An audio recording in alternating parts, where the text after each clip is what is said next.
कुरान का नूर फिर इंसान को इज्जत कैसी देता है। आप देखें कि 57 इस्लामी ममालिक हैं और अगर आप पूरी दुनिया के लोगों में और मुसलमानों में को गैरतमंद लीडर तलाश करना चाहें तो दुनिया के जिस कोने का भी बंदा होगा उसकी नजर हजरत तैयब उर्दगान मद्दजिल्लाहुल आली पर पड़ेगी। मैंने जानबूझ के हजरत तैयब उर्दगान मद्दजिल्लाहुल आली कहा है कि दुनिया के पाकिस्तान समेत दुनिया के सारे हुक्मरानों को इकट्ठा कर लें तो तैयब उर्दगान जूता झाड़ दे तो ये उससे भी गंदे हैं, वो इतनी गैरत वाला बंदा है। अच्छा, तो तैयब उर्दगान ने क्या किया? तैयब उर्दगान ने मकतब मदरसा से पढ़ा है। ये माशरे को एक पूरी पोजीशन के साथ बनाया जा रहा है। आपने देखा नहीं है पाकिस्तान में एक ड्रामा क्या शुरू हुआ कि बहुत से लिबरल्स और बहुत से सेकुलर्स की माएं मरने लगी हैं। वो कहते हैं ये क्या है, क्योंकि उसमें तहजीब है, उसमें एक तारीख है, उसमें वो रिवायात हैं कि जिनको वो जिंदा करके बताना चाहते हैं कि मुस्लिम उम्मा की तारीख ये है। अब वो सारे परेशान होने लगे। वजह कि वो तो ग्राउंड ये बना चुके थे पहले मुख्तलिफ चैनल्स ड्रामों और फिल्मों के हवाले से कि वो मुकद्दस रिश्तों का जो तसव्वुर है, तकद्दुस और एहतराम, उसको पामाल करना ही मकसूद था। मुझे याद है मियां नवाज शरीफ ने यह बात बाद में की, जिंदगी में उन्होंने नहीं की।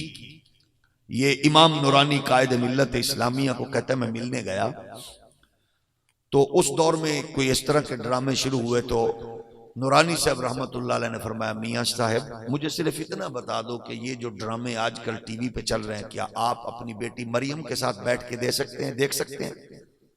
तो मियां साहब चुप हो गए। तो आपने फरमाया अगर मरियम के साथ तुम नहीं देख सकते तो कौम को बेगैरत समझा हुआ तुमने। ये मियां साहब ने बाद में बात दोहराई आपके विसाल के बाद। मेरा मतलब ये कि ऐसे मुजोर माशरे में हम सरवाइव कर रहे हैं, हम अपनी नस्लों को किसके हवाले कर रहे हैं? चेक एंड बैलेंस तो है नहीं। मेहनती बंदा, मजदूर आदमी, मिल ओनर हो, इंडस्ट्रियलिस्ट हो, दुकानदार हो, काश्तकार हो, वो कितना बेचारा मसरूफ है, दिन रात बिजी है। अब बाकी बचा टाइम माँ के लिए, अब माँ ने घर का काम काज भी करना है तो बच्चों को किसके सुपुर्द करना है? हमने सैकड़ों चैनल मुसलसल ज़हल उगल रहे हैं, केबल नेटवर्क ने, अब इससे भी आगे दुनिया चली गई।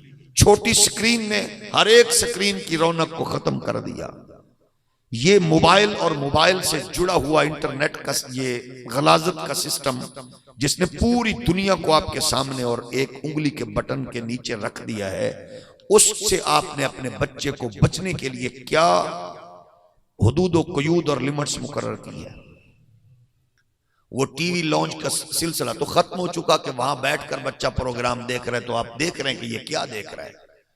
ये बिस्तर तक और बिस्तर से दिमाग तक जो डायरेक्ट आप देख रहे हैं कि ये वायरस बच्चे के दिमाग को चाट रहा है। इसका इलाज क्या है? इसका इलाज सिर्फ यही है कि हम अपने बच्चे की तरबियत के लिए ऐसे इंस्टीट्यूट का इंतखाब करें कि जहां बच्चा दाखिल हो तो अगले दिन उसका असर हमारे बच्चे में, मिजाज में नजर आए।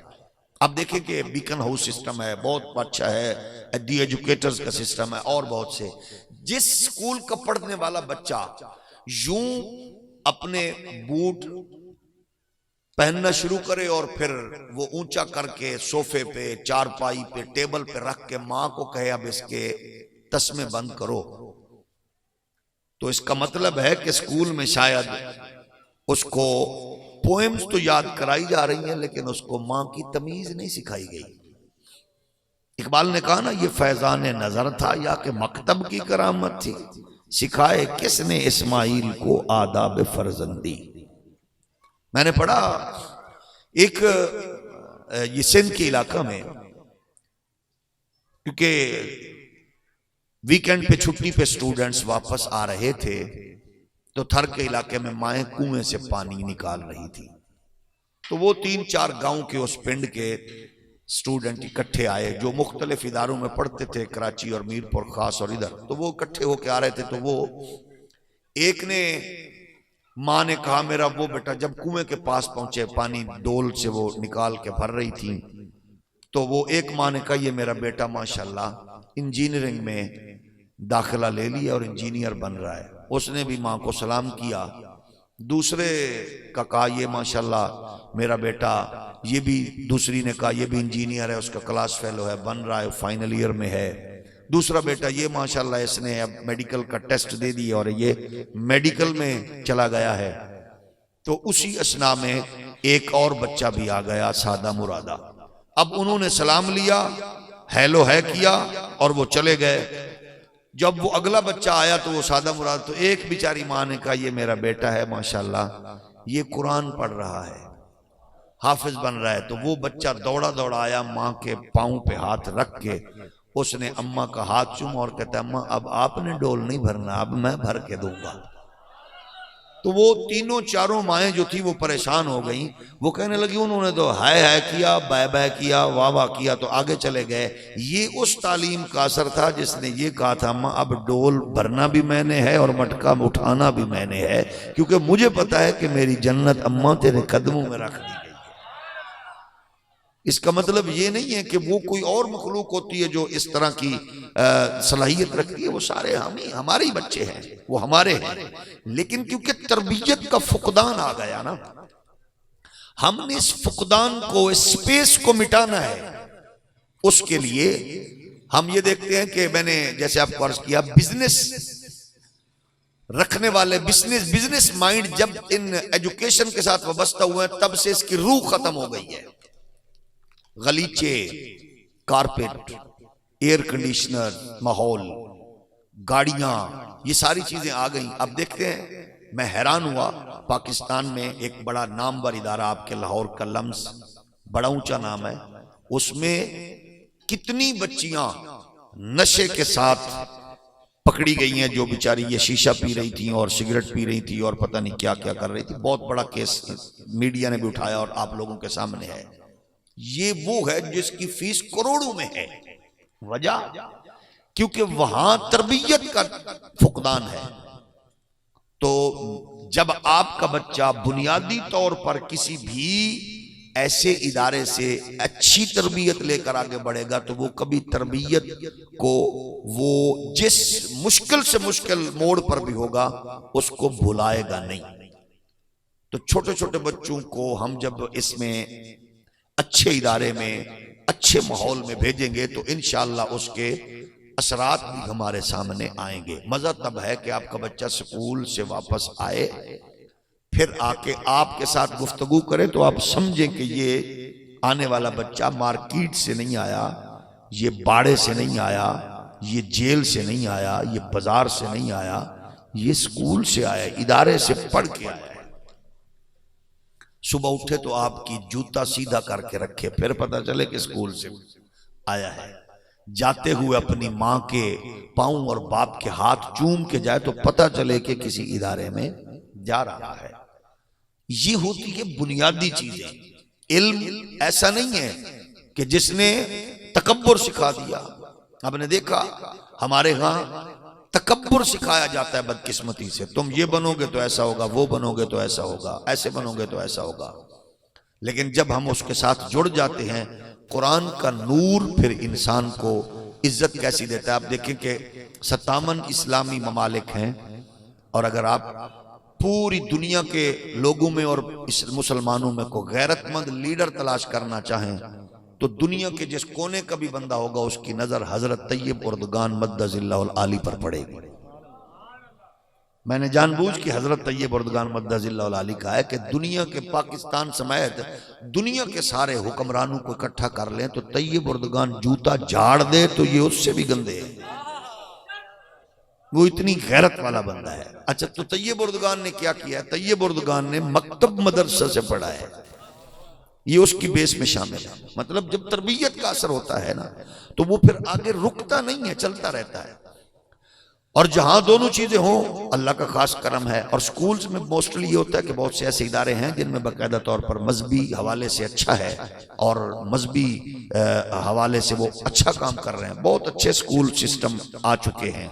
लेकिन हमारी बदकिस्मती ये कि हम उनको तरजीह नहीं देते, हमने उनको तरजीह देनी है। ये कोई कमाल नहीं है कि पापा को पोएम सुनाओ, मामा को गिनती सुनाओ, काउंटिंग सुनाओ, ये कौन सा कमाल है भाई? तोते को रटाओगे तो वो भी रटेगा, और बच्चे को ये ना कहो कि कोई आके पूछा हम जी क्या बताया क्या तैयार किया, नहीं, बच्चे को 8-10 दिन के बाद वो घर वाले महसूस करें कि ये मदरसे से ये स्कूल से पढ़ के आया है, ये माँ से कैसे बोलता है, बाबा से कैसे बोलता है, बहनों से इसका रवैया कैसा है, इसके तर्ज तकल्लुम कैसा है, ये होता है किसी भी इदारे का बुनियादी तसव्वुर। इसलिए इस माशरे में हम अपना अपना किरदार अदा करें। अल्हम्दुलिल्लाह हमने इदारा वहदत इस्लामिया से अटैच जितने भी स्कूल्स हमारा सिस्टम मौजूद है, वहदत इस्लामिया स्कूल सिस्टम, हमने उसमें बुनियादी तौर पर तरबियत को अहमियत दी है। बाकी सारी चीज़ें अल्हम्दुलिल्लाह ऐसा नहीं है कि बाकी पर तवज्जो नहीं है, वो अरेबिक हो इंग्लिश हो, ये तो क्योंकि है ही लैंग्वेज, ये कोई कमाल नहीं है। अरब का तो यहूदी भी अरबी बोलता है, अरब का ईसाई भी अरबी बोलता है, अमेरिका का जमादार भी इंग्लिश बोलता है, अमेरिका के कुत्ते भी इंग्लिश समझते हैं, ये कोई कमाल थोड़ा है। मतलब ये कौन सा कमाल है कि दरवाजे को आपने डोर कहना है जी, कलीन को आपने कारपेट कहना है जी, कुर्सी को आपने चेयर कहना है, भाई ये कोई कमाल थोड़ा है। ये तो बोली है, जो सिखाओगे वही कुछ सीखेगा। तरबियत सिखाओ, तरबियत करो, ये कोई कमाल नहीं है। डोर ना कहो, दरवाजा कहो, लेकिन आखो ते बंदे दे पुत्रा तरह। जिस डॉक्टर और जिस इंजीनियर के सामने मां चुप करके बैठी रहे, उसकी गुफ्तगू से मां बाप डरे तो वो डॉक्टर इंजीनियर डूब के ना मर जाए कि मां उसके सामने ऐसा बोल रही है। इस अंदाज से जिंदगी गुजारें कि माँ बाप के सामने बोलते हुए पता चले कि इसके तरबियत किस उस्ताद ने की है। ये है इल्म, और इसके लिए हमें और आपको ज़हनी तौर पर तैयार होना है। मैं मुबारकबाद पेश करता हूँ हज़रत अल्लामा मौलाना मोहम्मद ताहिर साहब को। ये इंतहाई जीनियस समझदार है और इनकी अच्छी सोच है, और अल्हम्दुलिल्लाह उस सोच को इन्होंने अमली जामा पहना भी दिया। और सबसे बड़ी बात यह है कि अल्लाह पाक ने इनको जो इनका साथी दिया है वो भी इल्म और इरफान से मुज़य्यन है।